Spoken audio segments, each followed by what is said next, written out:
Hi, everyone. Welcome to week 6. In this video, I want to talk a little bit about the very first chapter that we're going to study, which is all about macroeconomics. So remember that so far, all the chapters that we covered from chapter 1 to chapter 5, they were common between micro and macro, but from now on, we're focused on only macroeconomic topics. So as you can see in the lecture notes that I posted on D12, we're not going to cover everything from chapter 6. So for chapter 6, I would recommend just to stick to notes. And if you don't see a topic that is not on the lecture notes, you can skip it in the textbook as well, because we are going to talk about, for instance, in chapter 6, in unemployment and inflation rate are introduced, but we're going to discuss about them in detail in future chapters. So I'm going to skip those in chapter 6. I'm keeping chapter 6 basically short. One thing that you need to, or a couple things that you need to remember from chapter 6 are what we mean by business cycle. We will talk about flexible prices, sticky prices. So you need to know those concepts. But other than that, we're going to discuss all those topics in future chapters, okay? Be focused on chapter 7 because chapter 7 is all about GDP, gross domestic product. We will learn how to define it, how to calculate GDP. We'll look into the components of GDP using the circular flow model we had in chapter 2. So we're going actually to add more components to what we had in chapter 2, and we will look at a more realistic circular flow model where we have government, where we have banks, financial institutions, where we have open economy, we have trade with other countries to basically figure out the determinants of our GDP. And we will also learn how to calculate GDP numerically using 2 different approaches. We will talk about real GDP, we will talk about nominal GDP, we will learn how to calculate them.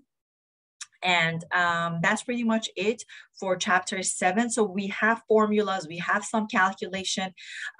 We also have our midterm exam coming up, which your midterm exam will be from chapter 1, 2, 3, 4, 5, 6, and 7. Again, chapter 6 is very short, so your focus should be on chapter 7. And the test will be opened from February 24th, and it will be closed on February 28th. Remember that the test is on Connect, is online, so you have few days to take the test, any day that you want. But just remember, as soon as you open the test is timed. So as soon as your time is over, the test will be closed automatically. You will need a webcam to take the test because it's proctored. I mentioned it at the beginning of the semester and probably in week 3 that you definitely need to have a webcam to take the test. You can check out a laptop from Lone Star College Sci-Fair. If you go to OTS, you can do that if they have any available, or you can just buy an external webcam to take the test. So for the test, you can definitely have the formulas in front of you. Just make sure that you show the formula to the camera before you start.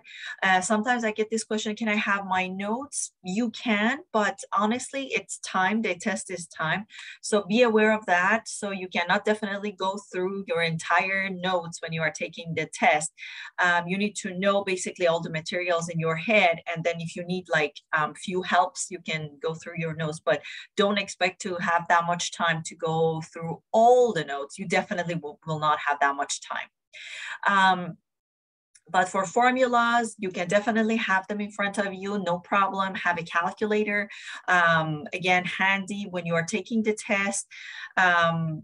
Focus on the concept. If you understand a concept, you should be good with taking the test. There's also a practice question. If you go to week 6, I believe, you should be able to see practice question that I posted for you guys.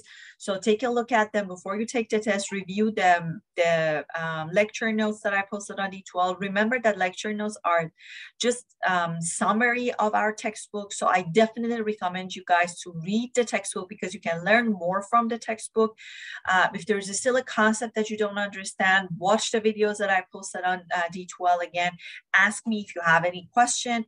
At the time that the test is open, especially during the weekend, guys, reach out to my Lone Star email. Do not send your urgent questions to my D12 because I have the Lone Star email on my cell phone, so I get your emails quickly.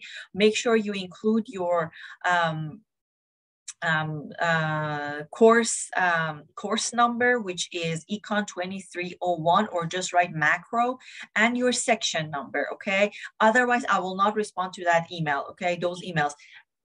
Because if I don't have your course information, I'm not able to find you. I have different classes, as I also stated on my syllabus, for any time that basically you contact me, not just for during the test, you have to include all the course information. Otherwise, I'm not able to find you among 6 rosters that I have. It will take forever for me.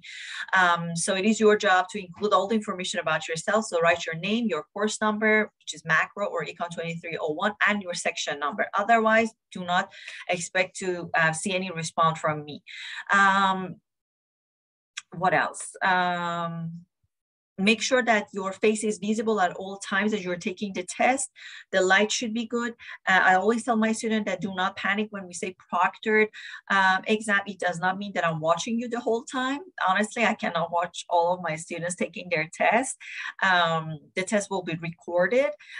If there are lots of movements, a lot of noises, a lot of talking, or if you just leave the camera and go somewhere and come back, I will get red flag. And then while I'm going over your grades, I'm going to watch that video. Otherwise, you're good to go. I'm not watching you. Nobody's watching you while you're taking the test. So just relax, chill out, and be yourself when you're taking the test. You'll be fine, really, if you review the practice question, if you read the textbook, if you read the lecture notes, have some practice at home, especially with formulas, with graphs and stuff like that, and you should be fine. All right.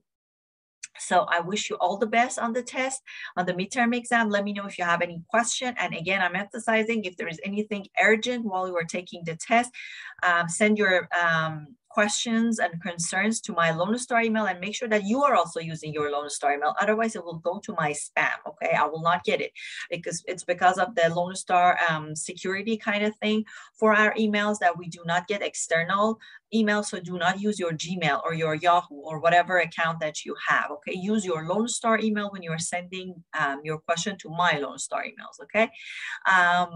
Wish you all the best, and I'll talk to you soon.